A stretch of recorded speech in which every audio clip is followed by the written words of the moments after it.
शब्दजे तव रात्मजम् श्रीराजचन्द्र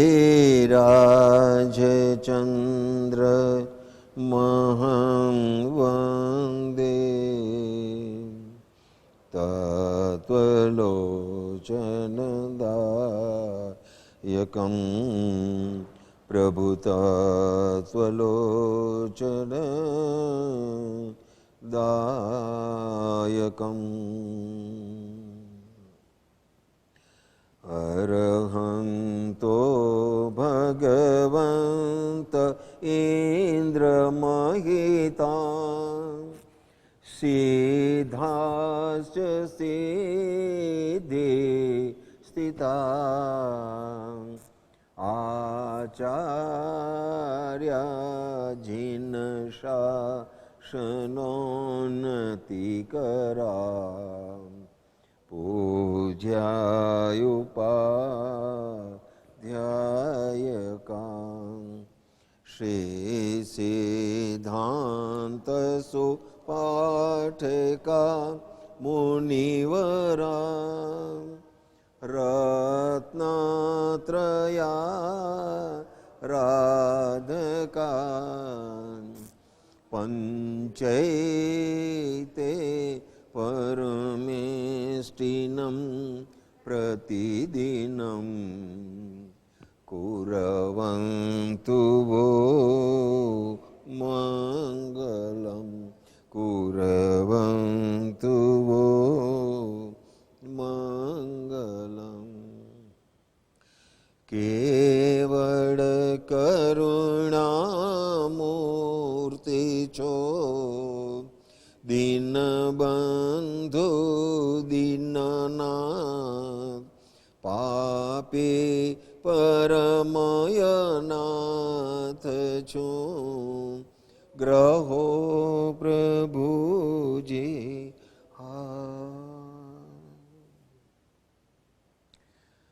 श्रीमद રાજચંદ્ર વચનામૃતજી પત્રાંક 866નો સ્વાધ્યાય ચાલે છે. પત્ર શ્રી ધારસીભાઈને લખાયેલો છે. મોરબીના ન્યાયાધીશ છે, બુદ્ધિમત્તા તીક્ષ્ણ છે, એમને લખાયેલો પત્ર છે. આ પત્રનો આજે બીજો સ્વાધ્યાય છે.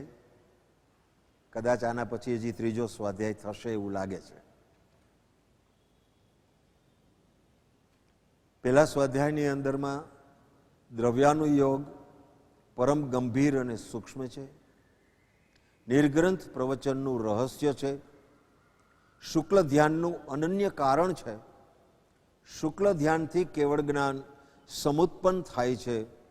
મહાભાગ્ય વડે તે દ્રવ્યાનુયોગની પ્રાપ્તિ થાય છે. એમાં આપણે ગયા વખતે ભગવાન મહાવીરની વાણી, ભગવાન મહાવીરનો બોધ 4 અનુયોગની અંદરમાં વહેંચાયેલો છે એની આપણે વાત કરી. પ્રથમાનુયોગ ધર્મકથા, ચરણાનુયોગ, ત્રીજો ગણિતાનુયોગ, ચોથો દ્રવ્યાનુયોગ.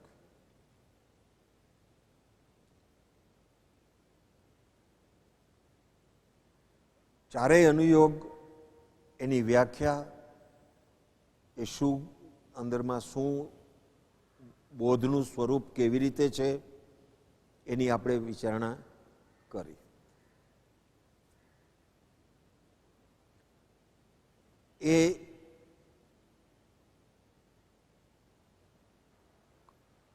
એમાં સૌથી વધારે ગંભીર, અતિ સૂક્ષ્મ દ્રવ્યાનુયોગ છે. કારણ કે વિશ્વની અંદરમાં કેટલા દ્રવ્ય છે? 6 દ્રવ્ય છે. 6 દ્રવ્યનું જુદું જુદું સ્વરૂપ અને જુદું જુદું કાર્ય છે. છ દ્રવ્યના જુદા કાર્યના કારણે એના પરિણામો પણ જુદા છે. આપણે દ્રવ્યને સમજવા માટે 3 મુદ્દા લીધા. એક દ્રવ્યનું બંધારણ, એક દ્રવ્યનું કાર્ય અને એક દ્રવ્યનું પરિણામ. આમ 3 મુદ્દા આપણે ગયા વખતે લીધા હતા રવિવારે. આત્મદ્રવ્યનું બંધારણ શું છે? ટૂંકમાં વાત કરી લઉં 5-7 મિનિટમાં, એટલે રિવિઝન થઈ જાય. આત્મદ્રવ્યનું કાર્ય શું, બંધારણ શું છે? તો કે આત્મા અનંત ગુણ વાળો જે છે, અનંત ગુણ જેમાં સમાયેલા છે એ દ્રવ્ય કહેવાય છે. અનંત ગુણ, એમાં આપણે તો બહુ થોડા ગુણો જાણી શક્યા છીએ, પણ અનંત ગુણ છે એમ ભગવાને કીધું છે, કૃપાળુદેવે કીધું છે અને શાસ્ત્રોએ પણ કીધું છે. અનંત ગુણની અંદરમાં કૃપાળુદેવે 438, સમતા રમતા ઉરતતા 438 છે, 36 છે. એની અંદરમાં 7 ગુણો આપણને પ્રભુએ બતાવ્યા. એ મૂળ કવિત જે છે એ બનારસી દાસનું છે અને સમયસાર નાટકની અંદરમાં એ વસ્તુ મૂકેલી છે. 438 છે, 38માં વિગત છે.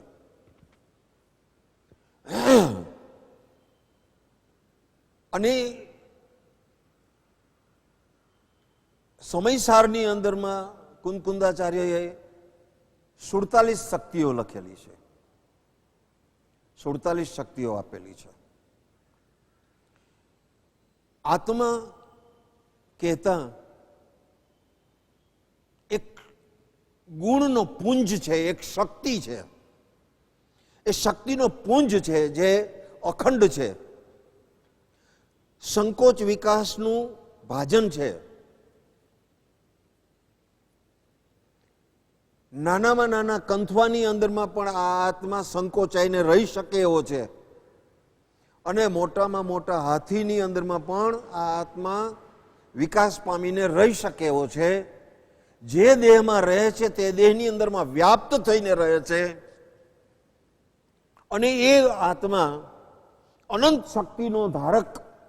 એનું કાર્ય શક્તિનો પ્રાદુર્ભાવ થયા કરે છે, સ્ફુરણ થયા કરે છે, શક્તિ વપરાયા કરે છે અને એ વપરાતા જે અવસ્થા ઊભી થાય છે એને પર્યાય કહેવામાં આવે છે, એને અવસ્થા કહેવામાં આવે છે. આવું એનું બંધારણ છે. આત્માના આવા ગુણો છે, આવું કાર્ય છે અને એનું પરિણામ છે. આત્માની શક્તિ 2 રીતે વપરાય છે. એક સ્વભાવની દ્રષ્ટિએ વપરાય છે, એક વિભાવની દ્રષ્ટિએ વપરાય છે. એટલે સ્વભાવ પરિણમન થાય છે, વિભાવ પરિણમન પણ થાય છે. સ્વભાવ પરિણમનનું ફળ મુક્તિ છે, સંસારથી મુક્તિ છે, જન્મ મરણમાંથી મુક્તિ છે, દુઃખમાંથી મુક્તિ છે, શાશ્વત સુખની પ્રાપ્તિ છે. અને વિભાવ પરિણમનનું પરિણામ સંસાર છે, જન્મ મરણના ફેરા છે, દુઃખ છે વગેરે છે. આ દ્રવ્યનું પરિણામ છે. એનું કારણ દ્રવ્યના જે ભાવ પરિણમન છે એની અંદરમાં કાં તો શુભાશુભ ભાવ કરે છે તો તે વિભાવ પરિણામ છે અને કાં તો શુદ્ધ ભાવ કરે છે એ સ્વભાવ પરિણામ છે. આવું દ્રવ્યનું ફંક્શન છે, એની ક્રિયા છે અને એવું એનું પરિણામ પણ છે. એવી રીતે પૂતગલ દ્રવ્યનું પણ પરિણામ છે. 5 ઇન્દ્રિયો જે મળી છે એ પૂતગલની શક્તિ છે.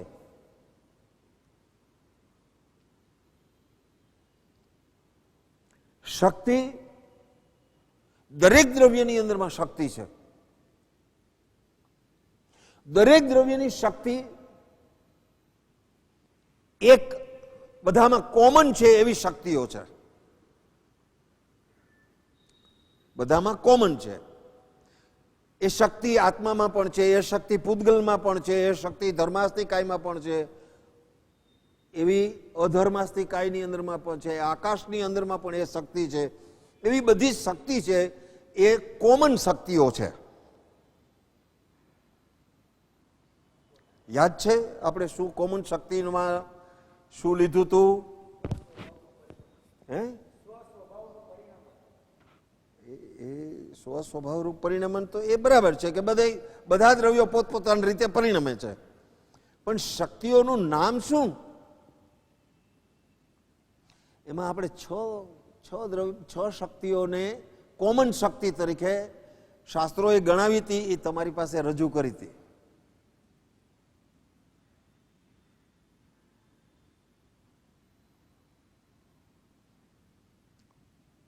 જ્યોતિબેન, એક કહું તો યાદ આવી જશે. અસ્તિત્વ,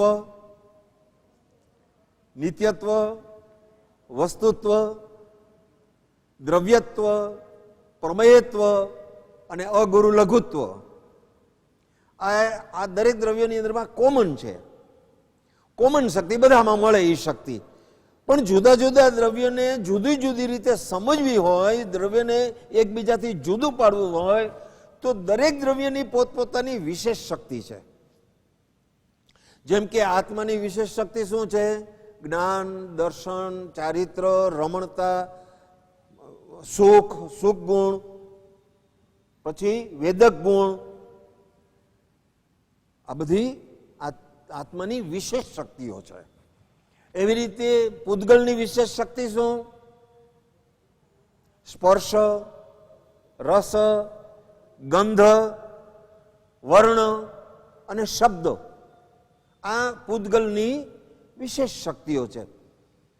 વિશેષ શક્તિનો અર્થ જે પૂતગલમાં છે એ આત્મામાં ન હોય, જે આત્મામાં હોય પૂતગલમાં ના હોય. આ એની વિશેષ શક્તિ છે. એવી શક્તિવાળા બધા દ્રવ્યો જે છે એ દરેકના એક એક ગુણના અનંત ભાવો છે. કેટલા ભાવ છે? અનંત ભાવ છે. એક એક ગુણના, એક એક ગુણની અનંતી પર્યાયો છે. દરેક પર્યાયની અવસ્થાઓ જુદી છે. આવું જે જુદી જુદી ભાવો, જુદી જુદી અવસ્થાઓ, જુદા જુદા પર્યાય અને જુદી જુદું એનું રૂપ, એની શક્તિનું રૂપ, એ જેમાં વર્ણવવામાં આવ્યું છે તે દ્રવ્યાનુયોગ છે. અને તેથી કરીને દ્રવ્યાનુયોગ પરમ ગંભીર છે. સમજમાં બેસી જાય તો દ્રવ્યને જોતા વેત ખબર પડી જાય કે આ ફંક્શન, આ કાર્ય આ દ્રવ્યનું છે, એમ ખબર પડી જાય. આટલા બધા બહેનો અહીંયા બેઠા છે, દરેક બહેનો એની અંદરમાં એક કોમન વસ્તુ છે કે બધા બહેનો છે. આ લોકોથી જુદા છે, બરાબર, પણ આ બહેનોની બધાની અંદરમાં વિશેષતા જુદી જુદી છે. અને એ આપણે જેના નામ પાડીને આપણે નક્કી કર્યું છે કે આ અરુણાબેન છે ને આ જ્યોતિબેન છે ને એમ આપણે નામ પાડીને જુદું કર્યું છે. દ્રવ્યની અંદરમાં પણ એના ફંક્શનથી, એના કાર્યને કારણે એ દ્રવ્ય જુદું પડી શકે, સમજી શકાય. એના વિશેષ ગુણને પકડીએ તો એક દ્રવ્ય બીજા દ્રવ્યથી જુદું દેખાય. અત્યારે આપણા શરીરમાં કેટલા દ્રવ્ય છે? મને ખબર હતી બે કેસો. 6 દ્રવ્ય છે. 6 દ્રવ્ય આપણા શરીરમાં છે. પણ ચાર દ્રવ્ય છે, ધર્માસ્તિકાય, અધર્માસ્તિકાય, આકાશાસ્તિકાય અને કાળ. એ 4 છે એ સહાયક દ્રવ્ય છે. તમારે ઉઠવું હોય તો તમને ઉઠવા દે, તમારે ચાલવું હોય તો તમને ચાલવામાં મદદ કરે, તમારે સ્થિર બેસવું હોય તો સ્થિરતામાં મદદ કરે, તમારે આ ખુરશી પર બેસવું ને આમાં બેસવું હોય તો આ ખુરશીની આજુબાજુ જે આકાશ છે એ આગું ખસીને તમને બેસવાની જગ્યા કરી દે. એવી આકાશની ક્રિયા છે. પણ એ સહાયક દ્રવ્ય તરીકે છે. પણ પૂતગલ અને આત્મા બંને એકબીજાના ભાવોને જાણીને, સમજીને, અથવા તો પૂતગલમાં સમજવાની શક્તિ નથી તો એને એ આત્માના ભાવોનું અસર પૂતગલ ઉપર થાય છે અને પૂતગલના પરિણામની અસર આત્મા ઉપર થાય છે. એમ બંને દ્રવ્ય એકબીજા ઉપર અસર કરતા છે. અસર કરતા છે માટે બંધ અને મોક્ષની વ્યવસ્થા છે. માટે બંધ અને મોક્ષની વ્યવસ્થા છે. એ અસરમાંથી મુક્ત થવું એનું નામ મુક્તિ છે. પૂતગલ દ્રવ્ય ગમે તેવું પરિણમન કરે પણ મારો સ્વભાવ માત્ર જ્ઞાતા દ્રષ્ટાનો છે, આથી વિશેષ મારું કોઈ કાર્ય નથી પૂતગલ સાથે, આવો અંતરમાં નિર્ણય વર્તે અને એ પ્રમાણે આપણે જો નક્કી કરીએ કે મારે એની સાથે કંઈ લેવા દેવા નથી, તો પૂતગલ પૂતગલ રીતે પરિણમે ને હું મારા સ્વભાવની અંદરમાં પરિણમું તો નવું કર્મ બંધાય જ નહીં ને એ એની રીતે પરિણમે હું મારી રીતે મજા કરું. તો આટલું સૂક્ષ્મ જે નિરૂપણ જે ગ્રંથોમાં છે એને દ્રવ્યાનુયોગના ગ્રંથો કહેવાય. નિર્ગ્રંથ પ્રવચનનું રહસ્ય છે આમાં. આ ગ્રંથોની અંદરમાં, આ વાણીમાં, આ અનુયોગની અંદરમાં નિર્ગ્રંથ પ્રવચનનું રહસ્ય એમ છે કે દ્રવ્યને યથાર્થ જાણીને, સમજી લેજો બરાબર, દ્રવ્યને યથાર્થ જાણીને તું જે દ્રવ્ય તું છો એનો બરાબર અભ્યાસ કરીને, એમાં એકાગ્રતા કરીને, એમાં સ્થિર થઈને એ મય રહ્યા કર. આ નિર્ગ્રંથ પ્રવચનનું રહસ્ય છે.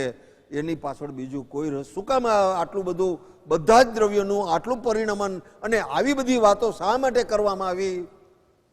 અંતે તું જાણે કે તું કોણ છો એને માટે આ છે ભગવાનનો બોધ. ગયા વખતે એટલે ગયા રવિવારે આપણે એક વાત કરી હતી. આ વચનામૃતના આગળ જ લખ્યું છે એવી એક વાત કરી હતી. શું લખ્યું છે? જેણે આત્મા જાણ્યો એણે સર્વ જાણ્યું. આ વાત કરી હતી, યાદ છે ને? આ પોતાના નિજ સ્વરૂપને જાણવા માટે ભગવાનનો બોધ છે.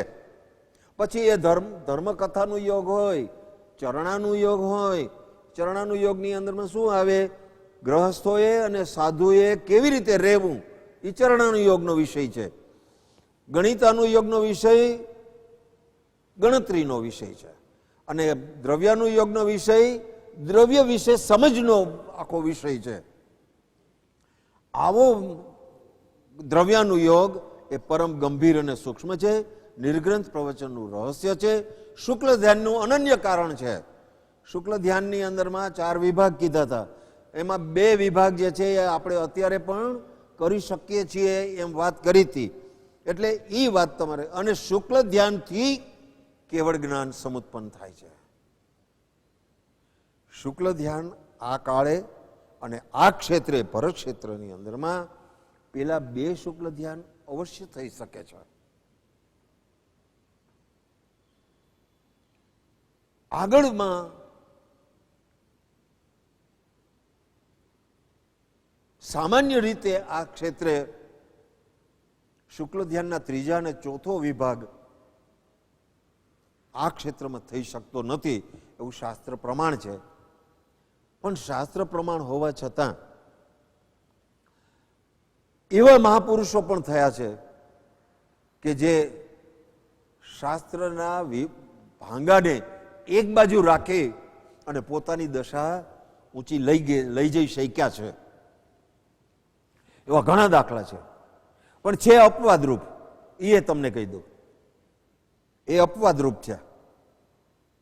તો એવું શુક્લ ધ્યાન એ અલ્ટિમેટલી કેવળ જ્ઞાનનું કારણ બને છે અને મહાભાગ્ય વડે તે દ્રવ્યાનુયોગની પ્રાપ્તિ થાય છે. હવે એ દ્રવ્યાનુયોગને સમજવા માટે શું કરવું જોઈએ અથવા અત્યારે કેમ નથી સમજાતું? તો કોઈ એક દીવો જલતો હોય, એની ઉપરમાં એક ટોપલી એના ઉપરમાં રાખી દેવામાં આવે, ટોપલી ઉપરમાં પાછો એક કપડું ઢાંકી દેવામાં આવે તો દીવાનો પ્રકાશ બહાર જઈ શકતો નથી. દીવાનો એમ આ આપણો આત્મા સ્વયં પ્રકાશિત છે. કેવો છે? સ્વયં પ્રકાશિત અને પરપ્રકાશિત પણ છે. પરપ્રકાશિત છે. એવો પ્રકાશિત આત્મા હોવા છતાં અને એની અંદરમાં પૂરેપૂરી રીતે એ પ્રકાશની શક્તિ સંપૂર્ણ હોવા છતાં બહારમાં કર્મના આપણા ગોદડા એવા આપણે ઓઢીને બેઠા છીએ કે આપણને નથી જાણી શકતા અને પરની અંદરમાં પણ પ્રકાશ વેરી શકતા નથી. સ્વને જાણવા માટે જે ગોદડા છે એનો આત્મસિદ્ધિની અંદરમાં પરમ કૃપાળુ દેવે ઉલ્લેખ કર્યો છે. કર્મ અનંત પ્રકારના, તેમાં મુખ્ય 8, તેમાં મુખ્ય મોહનીય હણાય તે કહું પાઠ. કર્મ મોહનીય ભેદ 2, દર્શન ચારિત્ર નામ, હણે બોધ વિતરાગતા, અચૂક ઉપાય આમ. તો કર્મ મોહનીય ભેદ 2. આત્મા મોહ કરે છે પોતાના અજ્ઞાનને લીધે. શેને કારણે મોહ કરે છે? મોહને કારણે. અજ્ઞાન છે એ મોહ છે. મોહના 2 પ્રકાર છે. એક માન્યતા રૂપ મોહ છે અને એક આચરણ રૂપ મોહ છે. માન્યતા રૂપ મોહ એ મૂળ છે, જે બહુ દેખાતું નથી, બહુ સમજાતું નથી, આપણને ભૂલાવામાં નાખવાનું કામ જ મોહનું છે. એમાં દર્શન મોહ તો વિશેષ છે. ચારિત્ર મોહ પ્રગટ થઈ શકે એવો છે અને આપણી દ્રષ્ટિમાં આવી શકે એવો છે. ક્રોધ થાય, ચારિત્ર મોહ કેને કહેવાય? ક્રોધ, માન, માયા, લોભ એ ચારિત્ર મોહ છે. હાસ્ય, રતિ, અરતિ, ભય, શોક, જુગુપ્સા અને 3 પ્રકારના વેદ એ ચારિત્ર મોહ છે. ચારિત્ર મોહ ક્રોધ કરો તો ખબર પડી જાય કે નહીં કે આ અત્યારે આ આત્મા ચારિત્ર મોહના પ્રભાવ નીચે છે, એટલે ક્રોધ કરે છે. પણ ક્રોધ શું કામ કરો છો? તમારી માન્યતા અનુસાર જે ક્રિયા નથી થઈ એને કારણે ક્રોધ થાય છે. તો મૂળમાં શું આવ્યું? દર્શન મોહ આવ્યો. બરાબર? અને પ્રગટ જે દર્શન મોહનું ઇફેક્ટ છે એ ચારિત્ર મોહ દ્વારા ખબર પડી. બરાબર? એ દર્શન મોહ એને દૂર કરવાની વાત અહીંયા સૌથી પહેલા કહે છે કે દર્શન મોહનો અનુભાગ ઘટવાથી, અનુભાગ એટલે રસ, અનુભાગ એટલે તીવ્રતા, અનુભાગ એટલે એમાં બહુ ગમવાપણું.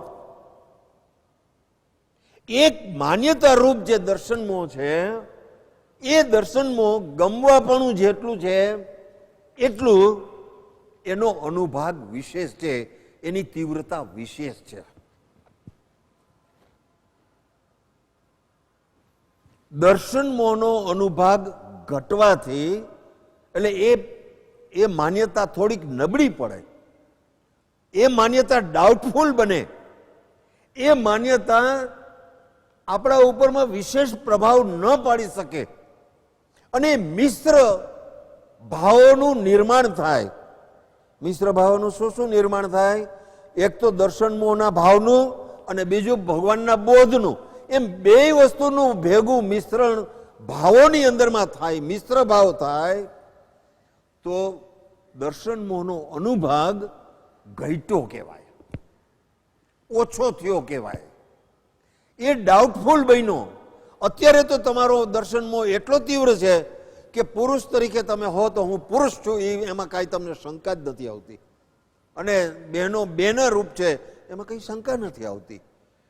પોતાનું સ્વરૂપ જે છે એ તો બિલકુલ એક સરખું છે, પુરુષનું સ્ત્રીનું બંનેનું એક સ્વરૂપ છે.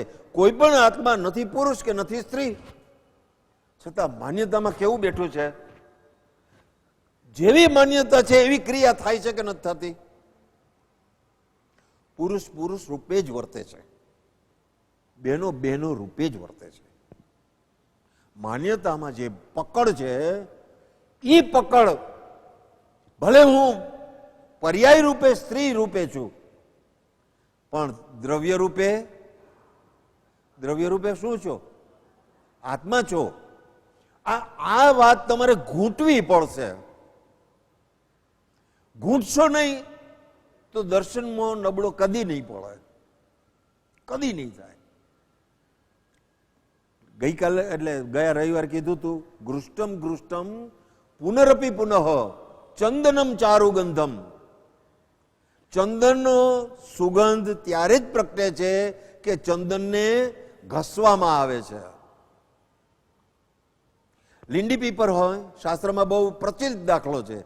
લીંડી પીપર હોય તો એની શક્તિ બહાર નથી, અંદરમાં પડી છે, પણ એને 64 પ્રહર, એક પ્રહર એટલે 3 કલાક, એને 64 પ્રહર જો ખરેલની અંદરમાં ઘસવામાં આવે તો એના એક પરમાણુની અંદરમાં ગજબની શક્તિ છે કે એક આમ રાઈના દાણાથી પણ ઓછું તમે લ્યો ને, શરદી મટી જાય. એ શક્તિ બહાર પ્રગટ કરવાની વાત છે. એમાં આત્મા, એનો જે માન્યતા રૂપ વાત છે, એ વાતને, એ વાતમાં બોધને ખરેલમાં નાખી અને બોધને વારંવાર ઘૂંટવો પડે. કેટલો ઘૂંટો? 64 પર. અરે આખી જિંદગી ઘૂંટવાનો છે, એ 64 પહર નહીં, આખી જિંદગી ઉઠતા બેસતા જાગતા સૂતા ખાતા પીતા આ એક જ રટણ અંદરમાં. એ હું આત્મા છું, ભલે અત્યારે પુરુષ પર્યાયમાં છું, હું આત્મા છું, ભલે અત્યારે આ ઘરનો મોભી છું. તમે ઘરના મોભી નથી, તમે ઘર તમારું નથી. પહેલા તો જે ઘરને મારું માન્યું, જે પત્નીને મારી માની, જે બાળકોને મારા માન્યા, જે ધન સંપત્તિને મારી માની, આ બધું જે માન્યતારૂપ પ્રવાહ છે એ આખો સંસાર છે. અને એને માટે ગયા રવિવારે કયો પત્ર લીધો તો ભગવાન જાણે. તમે બોલો છો, આમાં હાઈપરું છે, બસ બીજું કઈ નહીં. કયો પત્ર લીધો તો? 537. રાઈટ. 537 નો છેલ્લો પેરેગ્રાફ લીધો તો કે એ માન્યતા જે છે એ જ સંસાર છે, એ જ જન્મ મરણ છે, એ જ દુઃખનું કારણ છે. એ માન્યતા એ દર્શન મોહ છે. એ દર્શન મોહને માટે થઈને પરમ કૃપાળુ દેવે 860મો પત્ર લખ્યો છે. એક જ પાનું ફેરવાયું હતું ત્યારે, અને પછી આપણે સમયના અભાવે ઊભું રાખ્યું. એમાં છેલ્લી બે લીટી, પહેલી જે 2 લીટી છે ને, હવા 2 લીટી, એનો વિષય જુદો છે. 860માં પહેલી 2 લીટીનો વિષય જુદો છે.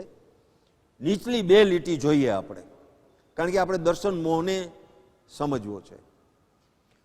મહત પુરુષોનો નિરંતર અથવા વિશેષ સમાગમ. બીજું, વિતરાગ શ્રોત ચિંતવના. ત્રીજું, અને ગુણ જિજ્ઞાસા એ દર્શન મોહનો અનુભાગ ઘટવાના મુખ્ય હેતુ છે. તેથી સ્વરૂપ દ્રષ્ટિ સહજમાં પરિણમે છે. સહજમાં, વિધાઉટ એક્સ્ટ્રા ઇફેક્ટ. વિશેષ પ્રયત્ન કરવાની જરૂર નથી, સહજમાં પરિણમે છે. કેમ પરિણમે છે? અંદર શક્તિ તો પડી છે, પણ એ શક્તિને બહાર કાઢવાનું જે કાર્ય છે એ મહત પુરુષોનો વિશેષ, પેલા નિરંતર, પણ ન થઈ શકતો હોય તો વિશેષ સમાગમ. પેલા નિરંતર છે. અનાદિકાળના કર્મો આ આત્મા ઉપર લાગેલા છે, અને માન્યતા રૂપ એવો દ્રઢ માન્યતા થઈ ગઈ છે કે ગાડાનો કીલ હોય ને એ આપણા કપડા ઉપરમાં લાગ્યો હોય ને તો સીએ જાય નહીં. ભલે તમે લીંબુ ઘસો, ભલે કાંઈ પણ કરો, જલ્દી જાય જ નહીં. એવો અંદરમાં મોહનો પ્રબળ સામ્રાજ્ય આપણા ઉપરમાં ચાલે છે. અને એ સાફ કરવાનું કામ જ્ઞાની પુરુષોનું છે, સદગુરુનું છે. સદગુરુનો, મહત્પુરુષોનો નિરંતર અથવા વિશેષ સમાગમ. સમય મર્યાદાની અંદરમાં આપણે થોડી વાત કરી લઈએ. નિરંતર હોય કે વિશેષ હોય? હે, નિરંતર એટલે નિરંતર, અંતર પડ્યા વિના. તમારે સતત એની સાથે રહેવાનું. હવે સાથે રહી શકાય એવા કર્મના ઉદય આપણા ન હોય ને જ્ઞાનીના ન હોય. કદાચ આપણો ઋણાનુબંધ જ્ઞાનીને ઓળખી શકીએ એટલો હોય ને એટલે પછી આ કામ થઈ શકે. જ્ઞાની જ્ઞાની છે એવું ઓળખાતું જ નથી. એટલે પછી તમે ગમે એટલો સમાગમ કરો, નિરંતર કરો ને તો પણ કાંઈ કામમાં હાથમાં નહીં આવે. જ્ઞાની જ્ઞાની જ, આ જ્ઞાની છે એટલો સ્વીકાર તો કરવો પડે ને. પછી તમારે, અને નિરંતર કરવા માટે શું છે, આપણે ત્યાં પણ ઇવન આપણા જ્ઞાન મંદિરના પણ નિત્ય કાર્યક્રમો આપણે ગોઠવા છે કે દર રવિવારે સ્વાધ્યાય કરવાનો, સોમ બુધ શુક્ર રાત્રે સ્વાધ્યાય કરવાનો, દરરોજ સવારે 9 થી 10 કે 9:30 થી 10:30 સ્વાધ્યાય વર્તુળમાં સ્વાધ્યાય કરવાનો. કોઈ એક અપેક્ષાએ જ્ઞાની પુરુષ અને જ્ઞાની પુરુષનો બોધ બે એક જ છે. કોઈ એક અપેક્ષા, એ અપેક્ષા સમજવી. પણ જો જ્ઞાની પુરુષ પ્રગટ આપણી સાથે હોય તો એના જેવું ઉત્તમ આ જગતની અંદરમાં કાંઈ નથી. પણ હવે શું કરીએ, આપણે તો કૃપાળુદેવ હતા ત્યારે તો જૈનમાં નહીં, તો શું કરવું? એમ વિચારી અંતરે શોધે સદગુરુ યોગ, કામ એક આત્માર્થનું બીજો નહીં મન રોગ. અનેક પ્રકારની માન્યતાઓ અંદરમાં ઘૂસી છે. આપણા ખોપડાની અંદરમાં ક્યાંય જગ્યા નથી રહી એટલી બધી માન્યતા છે. એ બધી માન્યતાઓને દૂર કરીને કૃપાળુ દેવનો બોધ કે કૃપાળુ દેવ ને આશય સમજીને જે મહાપુરુષ અત્યારે વિદ્યમાન હોય એનો બોધ આપણને જો પ્રાપ્ત થાય તો કોઈ પણ પ્રકારના મતમતાંતરનો ત્યાગ કરી, સ્વચ્છંદનો ત્યાગ કરી અને અવશ્ય એની વાતનો સ્વીકાર થાય તો દર્શન મોડો પડે. 9મી ગાથા શું કીધું? બોલો. સેવે સદગુરુ ચરણને ત્યાગી દઈ નિજ પક્ષ, પામે તે પરમાર્થને. તો શું થાય? નિજ પદ નો લે લક્ષ્ય, કે હું આત્મા છું, હું શરીર નથી. બોલીએ તો છીએ, આપણે રોજનો આપણો ક્રમ છે એટલે આપણે હે પ્રભુ બોલી જાય, યમ નિયમ બોલી જાય, બધું બોલી જાય. યમ નિયમની અંદરમાં સદગુરુનું બધું વાત લખી છે, પણ આપણે બોલી જાય. પણ હવે કેટલું માનીએ એ પછીની વાત. બહુ સમજવા જેવી વાત છે. એક ખોટી માન્યતા એની અંદરમાં આખો જન્મારો ફેલ થઈ જાય તમારો. એવું ના કરો. સત્પુરુષ, જ્ઞાની પુરુષ, કૃપાળુ દેવનું જે અંદરમાં અંતરાશય છે, એ અંતરાશય જેને પકડાણો છે એવા પુરુષની વાત માનો. અને જો તમારો એ વ્યક્તિ સાથે એવો ઋણાનુબંધ હશે તો તમને અંદરથી ઉમળકા આવશે અને તો તમે એની સાથે જોઈન્ટ થઈ જશો. અંદરથી ઉમળકો ન હોય અને અહીંયા 2000-5000 માણસો આને ગુરુ માને છે તો આપણે માનો, એવું નહીં થાય, એવું નહીં બની શકે. તમારો અંતર તમને જો પોકારીને કહેતું હશે કે આ પુરુષ એ જ્ઞાની પુરુષની વચનની જ વાતો કરે છે, એની અનન્ય ભક્તિ કરે છે અને એને છૂટવાનો રસ્તો કોઈ પણ રીતે એને પ્રાપ્ત થયો છે, તો હું એને કહું, કારણ કે અત્યારે હું જ્ઞાની પુરુષને કહું તો જ્ઞાની પુરુષ મને કંઈ કહી શકે એવી સ્થિતિમાં નથી, કારણ કે અત્યારે હયાત નથી. પ્રોબ્લેમ એ છે, પ્રોબ્લેમ છે. દૂરનો રહેલો ખીર સમુદ્ર એ તૃષાતુરની તૃષા છીપાવી શકે નહીં, પણ પાસેનો રહેલો એક મીઠા જળનો લોટો એ તૃષાતુરની તૃષા છીપાવી શકે. આટલું કેટલી બધી બાબતોમાં સ્પષ્ટ કીધું છે કૃપાળુદેવે. સૌભાગભાઈને એમ થયું કીધું છે કે પૂર્વના ગયેલા જ્ઞાનીઓ એ વિશેષ ઉપકારી કે વર્તમાનમાં તમારો દોષ દેખાડે અને દોષ કઢાવે એ વિશેષ ઉપકારી. કોણ ઉપકારી? સમજવું એક નાનકડો અંદરમાં કે અત્યારે કૃપાળુદેવ સિવાય કોઈ ગુરુ જ ના હોય, કે કૃપાળુદેવ જ એક ફાઇનલ. કૃપાળુદેવની જગ્યાએ હૃદયમાં રાખો, ના નથી, પણ માથે મીરાબાઈએ કીધું છે સંત સદા શિર ઉપર રામ હૃદય હોય લે, જે કીધું છે તો એ સમજો.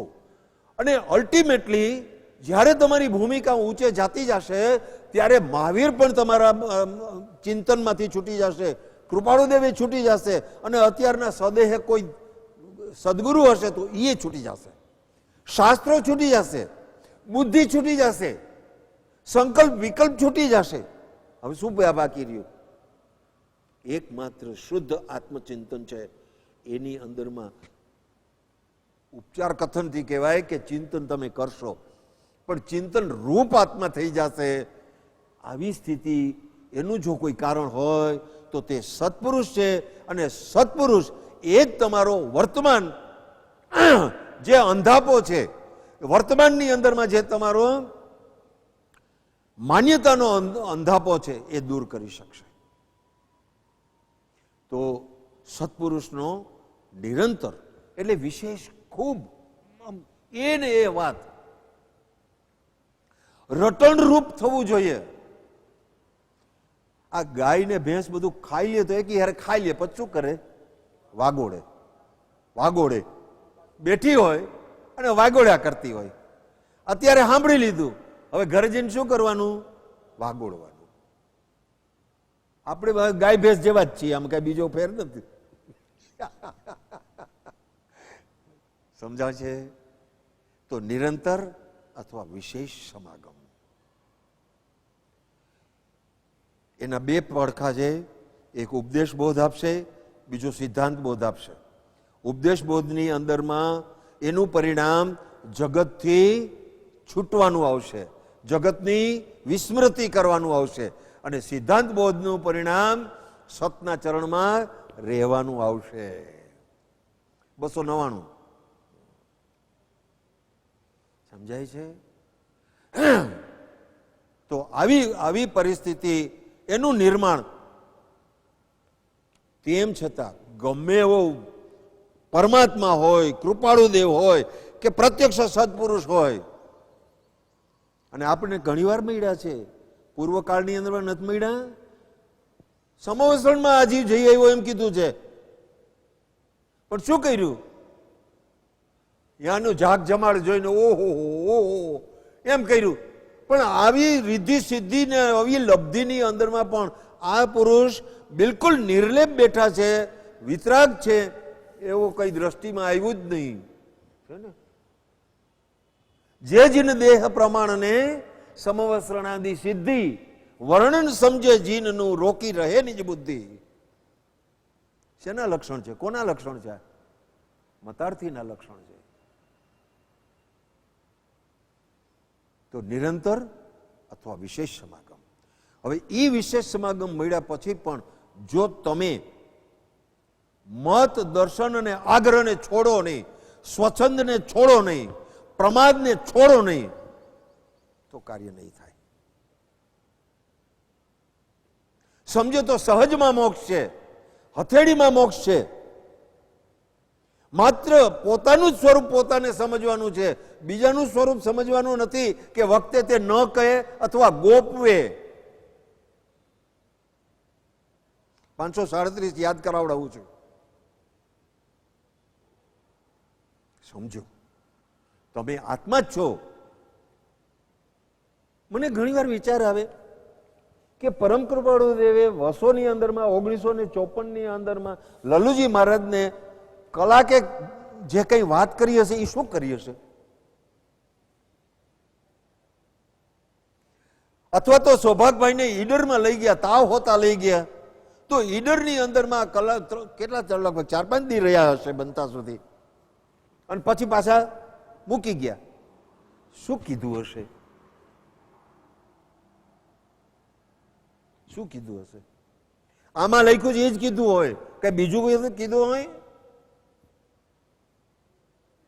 પણ ફેરી છે, શબ્દો એકના એક છે, બોધ એકનો એક છે, પણ શિષ્યની એવી ઉજાગર પાત્રતા છે અને જ્ઞાનીનો એવો કરુણાનો ધોધ છે, એ બંનેનો સમયનો થાય છે ત્યારે અંદરમાં ટ્રાન્સફોર્મેશન થાય છે. એમને એમ નથી થતું. આટલું કેટલી વાર વાંચ્યું? કેટલાક લોકોએ આખું 2-3 વાર વાંચ્યું હશે. આ કેમ નથી થતું? એક તરફ સત્પુરુષનો કરુણાનો ધોધ, એની અંદરમાં ઝીલવાની એવી પાત્રતા, અને શિષ્યની એવી નિર્મળ દશા કે વસ્તુ સ્વરૂપ આમ જ છે, એમ અંદરમાં બંનેનું એવું જોડાણ થાય.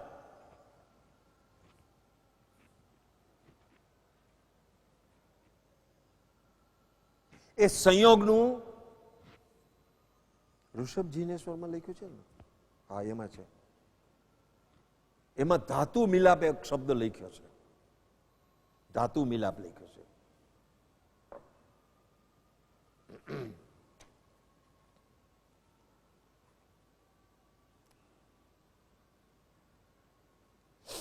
રંજન ધાતુ મિલાપ એવો શબ્દ છે કે આ એવું જ છે. કોઈ પતિ રંજન અતિ ઘણું તપ કરે રે, પતિ રંજન તન તાપ, એ પતિ રંજન મેં નવી ચિત્ત ધર્યું રે. રંજન એટલે ઉમળકો, એની સાથેનો મેળાપ, પણ રંજન ધાતુ મિલાપ. સત્પુરુષના આત્માની જે નિર્મળ દશામાંથી વહેતા તરંગો છે, તે તરંગ શિષ્ય ઝીલવાની તાકાત ઊભી કરશે ત્યારે ધાતુ મિલાપ થશે.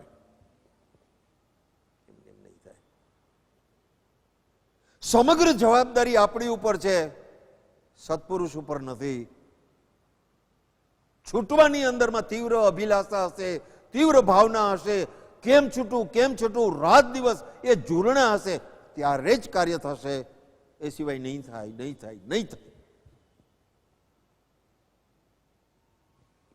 હવે બધું આપણા ઉપર આવ્યું ને? બરાબર. આગળ નિરંતર અથવા વિશેષ સમાગમ. વિશેષ સમાગમ પણ આપણા ભાગ્યમાં નથી, તો શું કરવું? તો કે વિતરાગ શ્રુત ચિંતવના. શાસ્ત્રનું વાંચન બહુ અઘરું, ખરેખર અઘરું.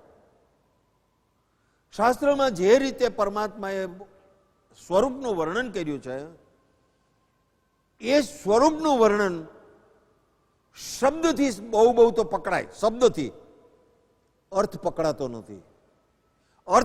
નથી. તો ભાવ પણ ઘણા દૂર છે, ભાવથી પકડાતું નથી. આ મારા સ્વરૂપની વાત છે, અને આવું સ્વરૂપ એ જ હું છું એવું પકડાતું નથી. સત્પુરુષ કે શાસ્ત્રનો આશય ન પકડાય ત્યાં સુધી વાંચીએ ભલે. આત્માદિ અસ્તિત્વના જે નિરૂપક શાસ્ત્ર, પ્રત્યક્ષ સદગુરુ યોગ નહીં, ત્યાં આધાર સુપાત્ર છે ને? તો શાસ્ત્ર વાંચવા. પછી એના પછીની ગાથામાં તરત જ કીધું, અથવા સદગુરુએ કહ્યા જે અવગાહન કાદ. લલ્લુજી મહારાજને કીધું હમણાં આચારાંગ વાંચવાનું બંધ રાખો, યોગ વાસિષ્ઠ વાંચો. ક્યાં જૈન ધર્મનો આગમ અને ક્યાં અન્ય ધર્મનો. કૃપાળુદેવે ના પાડી, આચારાંગ હમણાં બંધ કરો. અત્યારે યોગ વાસિષ્ઠ વાંચો. કેમ? એમાં પણ પાછા આખું યોગ વાસિષ્ઠ વાંચવા નથી કીધું, એમાં 2 પ્રકરણ જ વાંચવાના કીધા છે. બોલો, યોગ વાસિષ્ઠમાં તો 4 પ્રકરણ છે, પણ 2 જ કીધા. કેમ કીધા? કે જીવની અંદરમાં વૈરાગ્ય અને ઉપશમની પહેલા પ્રાપ્તિ થાય, પછી શાસ્ત્ર પરિણમશે, એમને નહીં થાય. એટલે અથવા સદગુરુએ કહ્યા જે અવગાહન કાજ તે નિત્ય વિચારવા કરી મતાંતર ત્યાજ. કોને મતાંતર તજવાનો છે? કોણે તજવાનો છે? સદગુરુએ તજવાનો છે કે આપણે તજવાનો છે? જવાબદારી આપણી છે. સમજાય છે? તો શાસ્ત્ર વાંચવા, શાસ્ત્ર જેણે લખ્યા છે એના આશયને પકડવો અને એ આશય અનુસાર અંદરમાં સ્વીકાર કરવો, એ વિતરાગ શ્રુત ચિંતવના છે. શ્રુત એને કહેવાય કે જે શ્રુતને વાંચતા અંતરમાં સંકલ્પ વિકલ્પની મંદતા થાય અને શાંતિ સહજ પ્રગટે, એનું નામ શ્રુત કહેવાય. હું એક યારે બધું તમને કહી દઉં છું, હવે કેટલું તમે ગ્રહણ કરી લ્યો એ તમે જોજો. બરાબર? અને ત્રીજું ગુણ જિજ્ઞાસા. આજે આટલું જ થશે. ગુણ જિજ્ઞાસા. ગુણ જિજ્ઞાસાની અંદરમાં હું તો દોષ અનંતનું ભાજન છું કરુણાણ, એ વાત સૌથી પહેલા સ્વીકારવી પડશે. 19મી ગાથામાં પ્રભુએ એમ કીધું કે અધમાધમ અધિકો પતિત, સકલ જગતમાં હું, એ નિશ્ચય આવ્યા વિના સાધન કરશે શું? એટલે પોતાના દોષનો એકહાર અંદરથી થવો જોશે, અંદરથી સ્વીકાર થવો જોશે. અને એ સ્વીકારની સામે સત્પુરુષ હોય એને દર્શન કરવા. 172મો પત્ર ઘરે જઈને વાંચજો. એને દર્શન કરવા અને એ દર્શનની અંદરમાં તમને શું દેખાય છે એ પકડજો. એમ પકડતા સત્પુરુષના ગુણનું ચિંતન જે થાય. 6 પદના પત્રમાં લખે છે, જે સત્પુરુષોએ સદગુરુની ભક્તિ નિરૂપણ કરી છે તે ભક્તિ માત્ર શિષ્યના કલ્યાણને અર્થે કહી છે કે જે ભક્તિને પ્રાપ્ત થવાથી સદગુરુના આત્માની ચેષ્ટાને વિશે વૃત્તિ રહે, અપૂર્વ ગુણ દ્રષ્ટિગોચર થઈ અન્ય સ્વચ્છંદ માટે. આવું શું કરવાનું? ગુણિયલ પુરુષોના ગુણને પકડવા અને આવા ગુણ મારામાં કેમ પ્રગટે, આવી અંતરમાં ભાવના જાગે, આવો અંતરમાં શ્રદ્ધા જાગે અને એવી શ્રદ્ધાના આધારે પુરુષાર્થ ઉપડે. પોતાના દોષને વારંવાર નિંદામી ગરિહામી અપાળંગોસરામી. શું? નિંદામી ગરિહામી અપાળંગોસરામી. આવી અંતરમાં પ્રવૃત્તિ ચાલે તો ક્રમે કરીને દોષ મોડા પડે. બંને એકબીજા સાથે જોડાયેલા છે. ક્રોધ એ આપણો દોષ છે. બરાબર? એક તરફ જ્ઞાની પુરુષનો સંયોગ છે, એક તરફ આપણા સંસ્કારનો પ્રબળ સામ્રાજ્ય પણ છે. હવે એવો કોઈક નિમિત્ત આવે તો ક્રોધ થયા વિના રહેતો નથી. હવે એ વખતે જો જ્ઞાનીનો બોધ બરાબર આવે અથવા જ્ઞાની હાજર હોય, કામ પૂરું થઈ જાય, ક્રોધ મટી જાય. ક્રોધ કરવો ઘણી વાર લોકસંજ્ઞાને કારણે પણ ક્રોધ ન થાય, પણ અંદર ધમધમતો હોય કે હું અત્યારે આટલા માણસની વચ્ચે ક્રોધ કરીશ તો હું ભૂંડો લાગીશ. બરાબર ને? કૃપાળુદેવે તોય હા પાડી છો કે લોકસંજ્ઞાથી પણ જો વૃત્તિઓ શાંત થતી હોય તો કરવી. આવું લખ્યું છે, આવું લખ્યું છે.